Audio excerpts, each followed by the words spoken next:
मंदिर की सीढ़ियों पर भिखारियों को खाना बांट रही थी। वह औरत हर थाली में सिर्फ खाना नहीं, अपने संस्कार भी परोस रही थी। लेकिन तभी उसकी नजर एक झुके हुए चेहरे पर पड़ी। कपड़े मैले थे, हाथ कांप रहे थे, और जब चेहरा ऊपर उठा तो उसकी सांसें थम गई। वो कोई और नहीं, उसका ही तलाकशुदा पति था, जिसने कभी उसे धक्के देकर घर से निकाल दिया था। आज उसी के सामने भीख मांग रहा था। लेकिन फिर उस औरत ने जो किया, उसे देखकर पूरी इंसानियत हिल गई। यह सच्ची कहानी दिल को झकझोर देने वाली है। पूरी कहानी जानने के लिए वीडियो को आखिर तक जरूर देखें। लेकिन पहले वीडियो को लाइक करें, चैनल को सब्सक्राइब करें और कमेंट में अपना और अपने शहर का नाम जरूर लिखें। दोस्तों, काशी के एक मंदिर में वह महिला जिसका नाम था प्रिया, आज भी वैसे ही मंदिर आई थी, जैसे वह हर बार अपने बुटीक की ओपनिंग के बाद आती थी। अब तक उसकी 4 बड़ी बुटीक पूरे शहर में खुल चुकी थी। हर दुकान की ओपनिंग उसी अंदाज में होती थी। ना कोई पार्टी, ना कोई ग्लैमर, ना कोई कैमरा। बस ओपनिंग के बाद मंदिर आकर अपने हाथों से भूखों को खिलाकर भगवान को शुक्रिया अदा करती थी। प्रिया का मानना था, हो सकता है मेरी किस्मत में जो सफलता आई है वह भगवान ने इसलिए दी हो कि मैं किसी और की भूख मिटा सकूं।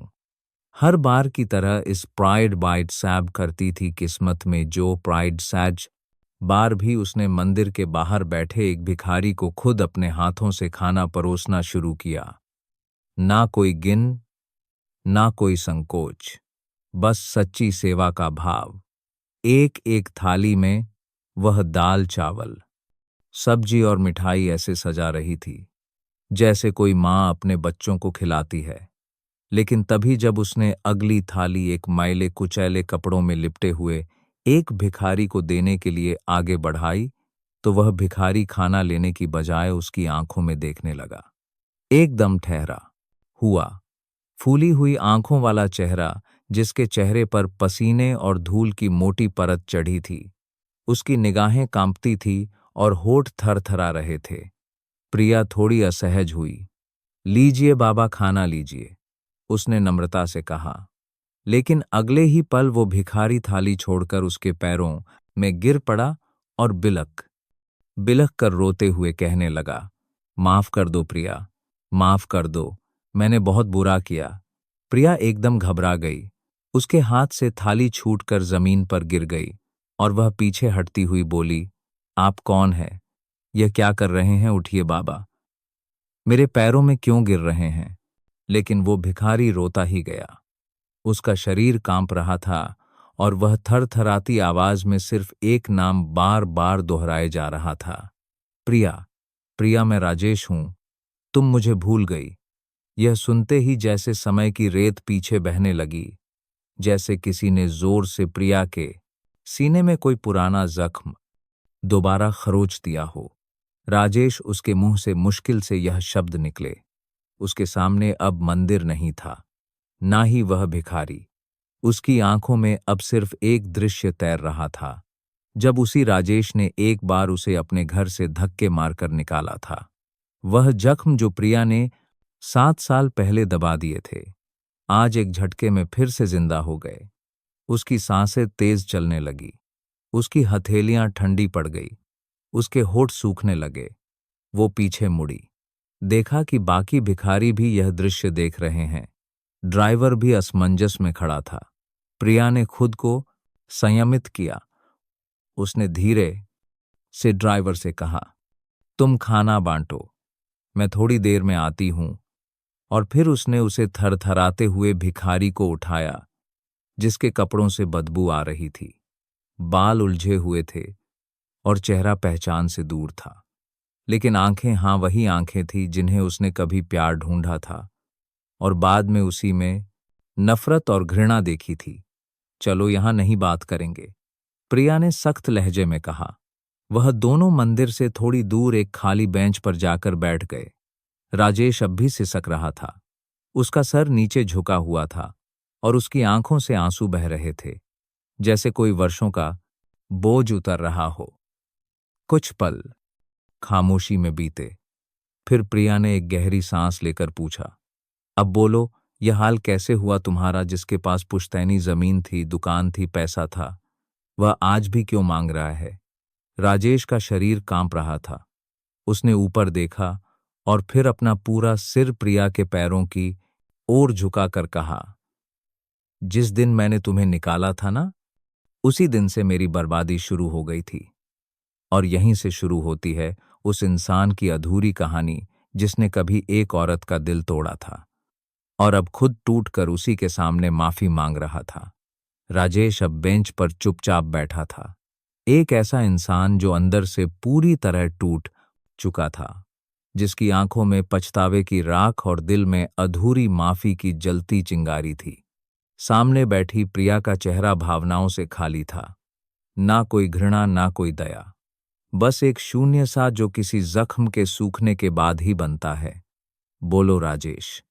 प्रिया की आवाज बेहद ठंडी थी। क्यों बना? दिए थे मुझे उस समय गुनाहगार, क्या कमी थी मुझ में, या फिर दहेज की लालच ही सब कुछ था? राजेश का सिर झुका हुआ था। उसने कांपते हुए होठों से बोलना शुरू किया, जिस दिन तुझसे शादी की उस दिन मुझे लगा था कि मेरी किस्मत खुल गई। तू पढ़ी लिखी, समझदार और खूबसूरत भी थी, लेकिन मेरे घर वाले, उनकी सोच वही घिसी पटी, बिना मोटरसाइकिल, बिना 5 लाख के दहेज। उन्हें तेरे गुण नहीं दिखे, बस वो लिफाफे की मोटाई दिखी। मैंने तेरे लिए आवाज उठाने की हिम्मत की होती तो शायद आज मेरी मां जिंदा होती और तू इस हालत में दोबारा सामने ना होती। राजेश की आंखों से आंसू बह रहे थे। उसने बोलना जारी रखा, मुझ में पर दबाव पड़ा, दूसरी शादी कर, समाज क्या कहेगा? और मैंने वह किया जो शायद भगवान भी माफ ना करें, एक और शादी। लेकिन यह शादी प्यार से नहीं, लालच से हुई थी। उस लड़की ने मेरे घर में आग लगा दी। हर दिन झगड़ा, हर रात ताने, और जब दहेज की मांग पूरी नहीं हुई तो उसने बिना सोचे समझे मेरे खिलाफ पुलिस में केस कर दिया। प्रिया, मुझे नहीं पता कि तुझे क्या क्या सहना पड़ा था, लेकिन तूने घर छोड़ा था इज्जत के साथ, और मैंने अपना घर भी गवा दिया, अपना नाम भी। पुलिस केस से निकाला तो सब कुछ बिक चुका था। पुश्तैनी जमीन, दुकान, सामान सब चला गया। और जब मैं खुद को दोबारा खड़ा करने चला तो ना कोई दोस्त बचा, ना कोई रिश्ता। माँ बाबूजी ने जब देखा कि बेटा अब एक जिंदा लाश है, तो वह भी धीरे धीरे अंदर से टूट गए और एक दिन हमेशा के लिए चले गए। मैं अकेला पड़ गया। प्रिया, इतना अकेला कि शराब से दोस्ती कर ली और फुटपाथ से रिश्ता। अब ना कोई नाम, ना कोई मकान, बस एक फटी सी चादर और हर दिन भूख से लड़ाई। राजेश फूट फूट कर रोने लगा। और जानती हो क्या सबसे बड़ी सजा थी? जब हर रात मैं एक बंद आंखों से तेरा वह चेहरा देखता था जो दरवाजे से निकल गई थी, और तुझे पुकार भी ना सका क्योंकि मेरे गले में शर्म का फंदा था। प्रिया की आंखें भर आई थी, लेकिन वो अब भी अपने आंसुओं को पी गई क्योंकि उसके आंसुओं की कीमत बहुत महंगी थी। वो अब किसी के भर का इसोराली पछतावे के लिए नहीं, बल्कि इंसानियत के लिए बचाए हुए थे। तो अब क्या चाहते हो? प्रिया ने पूछा। राजेश ने धीरे से कहा, बस एक मौका, कोई कम, कोई कोना जहां मैं अपने किए का हिसाब खुद से चुका सकूं। मैं सिर्फ खोना नहीं चाहता प्रिया, मैं जीना चाहता हूं। लेकिन इस बार किसी के विश्वास के साथ उसकी बात सुनकर प्रिया की आंखें एक पल को बंद हो गई, जैसे जिंदगी के हजारों सवाल उसके दिल में दस्तक दे रहे हो। कुछ पल खामोशी में बीते। फिर प्रिया ने कहा, तू अब मेरे लिए कुछ नहीं है, ना पति, ना रिश्ता, लेकिन अगर इंसान बनना चाहता है तो चलो, एक काम है तेरे लिए। कल सुबह मेरी गाड़ी बाहर खड़ी होगी और ड्राइवर के तौर पर तू बैठेगा, पर एक शर्त है, शराब दोबारा छुई तो सब खत्म। राजेश की आंखों में एक बार फिर से रोशनी की किरण चमकी। उसने सिर झुका लिया। मैं वादा करता हूं प्रिया, अब मैं खुद से भी नजरें नहीं चलाऊंगा। उसको डर। शाम प्रिया ने उसे होटल में नहलाया, साफ कपड़े दिलवाए, बाल कटवाए और उसे तैयार किया। लेकिन यह तैयारी किसी शादी की नहीं थी। यह एक भिखारी को इंसान बनाने की शुरुआत थी। सुबह के ठीक 10:00 बजे घर के सामने एक सफेद कार आकर रुकी। दरवाजा खोला। प्रिया उतरी और उसके पीछे पीछे एक शख्स उतरा, जिसकी चाल में झिझक थी, जिसके चेहरे पर झुका हुआ आत्मसम्मान था और जिसकी आंखों में माफी की ठहरी हुई नदी। वह राजेश था। नए कपड़े, साफ बाल और चेहरा धोया हुआ था, लेकिन अंदर का अपराध बोध अब भी वही था, जहां प्रिया के साथ उस दिन सब कुछ तोड़कर छोड़ आया था। प्रिया ने जब दरवाजा खटखटाया तो रामनाथ जी, उसके पिता, बाहर निकले। उनकी आंखों में जैसे समय ठहर गया। उनकी नजरें बार बार प्रिया ने जब दरवाजा खटखटाया तो रामनाथ जी, उसके पिता, बाहर निकले। प्रिया से राजेश की ओर घूम रही थी, जिसे देखकर अब भी उनका दिल चीख रहा था कि यही वह है जिसने मेरी बेटी को तोड़ा था। बेटी, उन्होंने धीमे स्वर में पूछा। यह कौन है? प्रिया ने धीरे से कहा, पापा, यही है राजेश। इतना सुनते ही उनके चेहरे पर हल्का कंपन दौड़ गया। उनकी आंखों में वह सारे पल लौट आए जब उन्होंने अपनी बेटी को सुबकते हुए घर में वापस आते देखा था। जब उन्होंने पहली बार प्रिया को इतना टूटा देखा था कि उसका नाम तक लेने से वह कांपती थी। लेकिन पापा, प्रिया ने तुरंत आगे कहा, अब यह मेरा कुछ नहीं है, ना रिश्ता ना अधिकार। यह अब बस एक ड्राइवर है जिसे मैंने नौकरी दी है, क्योंकि मैंने अपनी मेहनत से जो नाम कमाया है, अब उसी इंसान को इंसान बनाने का काम भी मुझे ही करना होगा। रामनाथ जी के होंठ एक पल को हिलते रह गए। वह चुपचाप राजेश को देखते रहे, जिसके हाथ अब जुड़े हुए थे और आंखें झुकी हुई। नमस्ते बाबा, राजेश ने कांपती आवाज में कहा। आप मुझे माफ ना करें, लेकिन मैं इतना जरूर चाहता हूं कि आपके घर के बाहर खड़ा रहूं और रोज खुद को देख सकूं, जिस इंसान ने एक नारी का अपमान किया था। मैं अब सिर्फ अपनी नजरों में लौटना चाहता हूं, और उस सफर में अगर आपकी छाव भी मिल जाए तो मैं खुद को खुशनसीब मानूंगा। कुछ देर खामोशी छाई रही। फिर रामनाथ जी ने धीरे से पूछा, शराब छूटा है? राजेश ने तुरंत सर हिला दिया। अब कभी नहीं। शपथ है उस इंसान की जो अब दोबारा बनने की कोशिश कर रहा है। रामनाथ जी ने एक लंबी सांस भरी। उनका गला भर आया था, लेकिन चेहरा अब भी सख्त था। ठीक है, उन्होंने कहा, अगर मेरी बेटी ने माफ नहीं किया लेकिन इंसान बनने का मौका दे दिया है, तो मैं भी उसके इस फैसले का सम्मान करूंगा। घर के अंदर मत आना, लेकिन घर के बाहर अगर वक्त पर गाड़ी खड़ी रखोगे तो समझूंगा तू सुधर रहा है। यह शब्द राजेश के लिए पुनर्जन्म जैसे थे। उसने जमीन छूकर प्रण किया, अब मैं किसी और का भरोसा तोड़ूं, इससे पहले हर दिन खुद को माफ करने लायक बना लूं। प्रिया एक कोने में खड़ी यह सब देख रही थी। उसके चेहरे पर कोई भाव नहीं था, लेकिन दिल में एक छोटा सा संतोष था कि जो इंसान किसी को तोड़ता है उसे फिर से जोड़ने की ताकत सिर्फ इंसानियत ही दे सकती है। उस रात घर में कोई शोर नहीं था, लेकिन एक गूंज थी कि एक ऐसा इंसान जो कभी घमंड में था, आज नम्रता की छाव में पहला कदम रख चुका था। दिन बीतने लगे। अब हर सुबह प्रिया की गाड़ी वक्त पर खड़ी रहती। उसके शीशे चमकते, पहिए हवा से भरे होते और स्टीयरिंग व्हील पर बैठा होता राजेश, जिसकी निगाहें अब सीधी नहीं बल्कि हर दिन जमीन की ओर झुकी रहती। ना वो मुस्कुराता, ना नजरें मिलाता, बस काम करता। बिना आवाज के, बिना अहंकार के शहर की सड़कों पर जब वह प्रिया को लेकर चला तो लोगों की आंखों में बुटीक मालकिन प्रिया के लिए सम्मान होता, और आगे ड्राइविंग सीट पर बैठा राजेश चुपचाप उन आंखों से कतराता।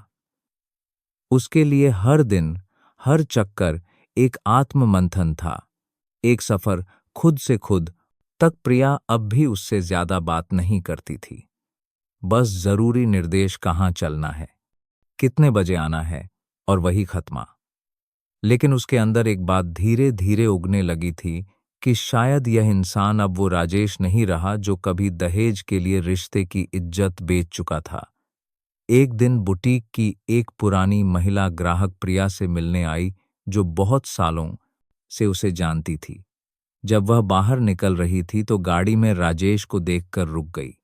यह ड्राइवर कुछ जाना पहचाना सा लग रहा है, उन्होंने धीरे से पूछा। प्रिया ने सिर्फ इतना कहा, पहले रिश्ता था, अब मेरी माफी का बोझ बन गया है। वो औरत चुप हो गई और फिर गाड़ी से निकलते वक्त बोली, कभी कभी माफी देना सबसे मुश्किल होता है, लेकिन तूने जो किया है वह तो इंसानियत से भी ऊंचा है।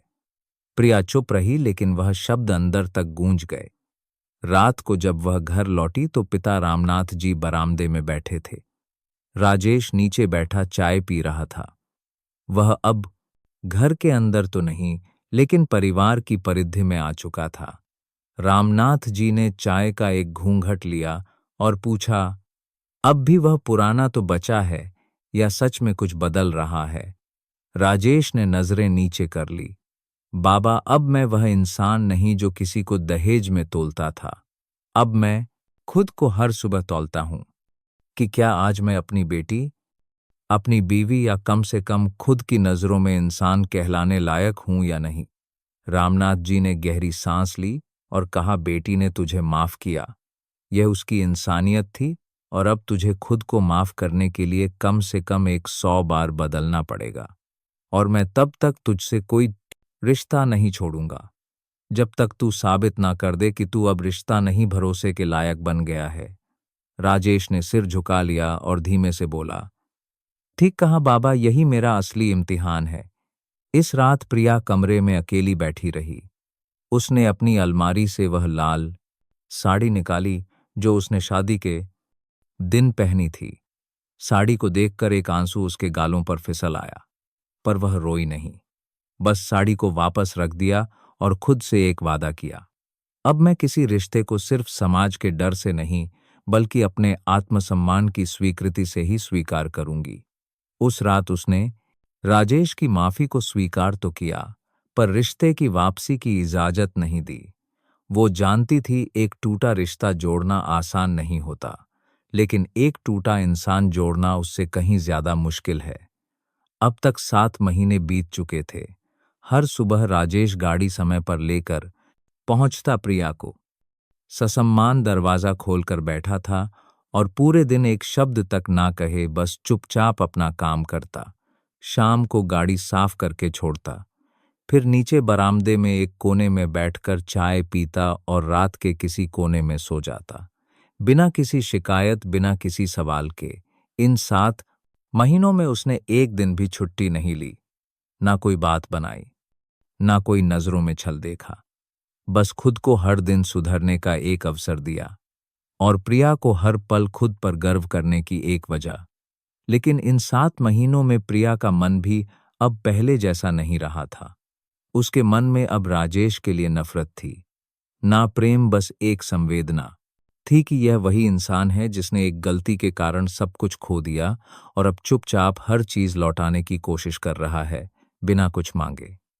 एक शाम जब प्रिया बुटीक से घर लौटी तो बरामदे में देखा पिता रामनाथ जी और राजेश दोनों बैठे चाय पी रहे थे। पहली बार दोनों बथामात जी गलती के कारण साथ बैठकर एक ही कप से बात साझा कर रहे थे। रामनाथ जी ने प्रिया को देखा और कहा, बेटी, इंसान को बदलने में सालों लगते हैं, पर तूने इसे बदलने का मौका दिया। वह तेरे संस्कारों की जीत है, अब फैसला तेरा है। लेकिन इतना जरूर कहूंगा कि किसी के सुधरने पर उसे सजा देते रहना उसके पाप से भी बड़ा अपराध होता है। उस रात प्रिया बहुत देर तक सो नहीं पाई। उसने सोचा, क्या मैं उसे दोबारा पति के रूप में स्वीकार करूंगी? क्या वही रिश्ता फिर से शुरू कर पाऊंगी जो एक बार मर चुका था?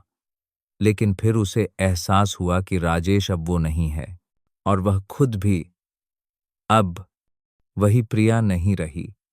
अब वह एक मजबूत और आत्मनिर्भर स्त्री थी, जिसने बिना किसी सहारे खुद की जिंदगी को नया आकार दिया था।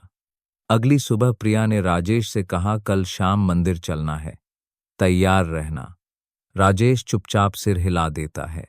शाम को मंदिर की सीढ़ियों पर प्रिया लाल साड़ी में थी और हाथ में सिंदूर की थाली लिए बिल्कुल वैसे ही खड़ी थी जैसे 7 साल पहले थी। लेकिन इस बार उसके चेहरे पर डर नहीं, बल्कि संतुलन, आत्मबल और शांति थी। राजेश सामने खड़ा था। उलझन और उम्मीद की मिलीजुली नजरों के साथ प्रिया ने हाथ में सिंदूर उठाया और कहा, मैं तुझे दोबारा पति नहीं बना रही राजेश, मैं तुझे इंसानियत का वो हिस्सा बना रही हूं जो तूने कभी खो दिया था। अब से तूने अल्हार में सिर्फ मेरा पति नहीं, मेरे विश्वास का जीवित प्रमाण है कि एक औरत सिर्फ माफ नहीं करती, जरूरत पड़ी तो वह किसी को दोबारा इंसान भी बना सकती है। उस दिन मंदिर में कोई शहनाई नहीं बजी, कोई फेरे नहीं हुए, कोई मंगलसूत्र नहीं बांधा गया।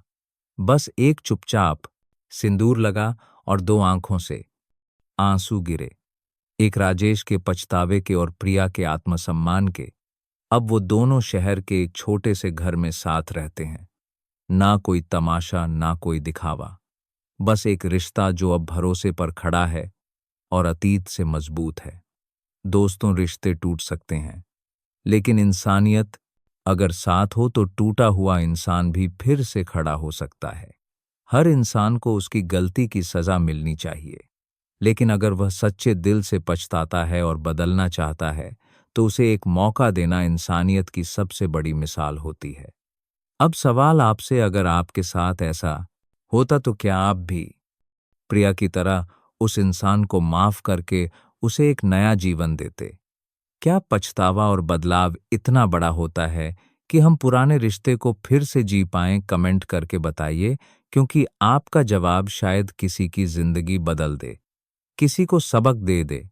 और अगर कहानी दिल को छू गई हो तो वीडियो को लाइक कीजिए और हमारे चैनल ज्ञानी धाम को सब्सक्राइब करना ना भूलिए। मिलते हैं अगली कहानी में, फिर एक नए रिश्ते, एक नए सबक और एक नई शुरुआत के साथ। तब तक रिश्तों की कीमत समझे, अपनों के साथ रहें। जय हिंद, जय भारत। आप सभी का बहुत बहुत धन्यवाद। आप सब यह कहानी कहाँ से सुन रहे हैं? आपको यह कहानी कैसी लगी? हमें कमेंट करके जरूर बताइए। हमारी ईश्वर से यही प्रार्थना है कि आप और आपका परिवार जहां भी रहे हमेशा स्वस्थ और सुरक्षित रहे। अगर आपके पास भी कोई ऐसी ही दिलचस्प या प्रेरणादायक कहानी है तो उसे हमारे साथ साझा करने में संकोच न करें। हम सब आपकी कहानी सुनना चाहेंगे।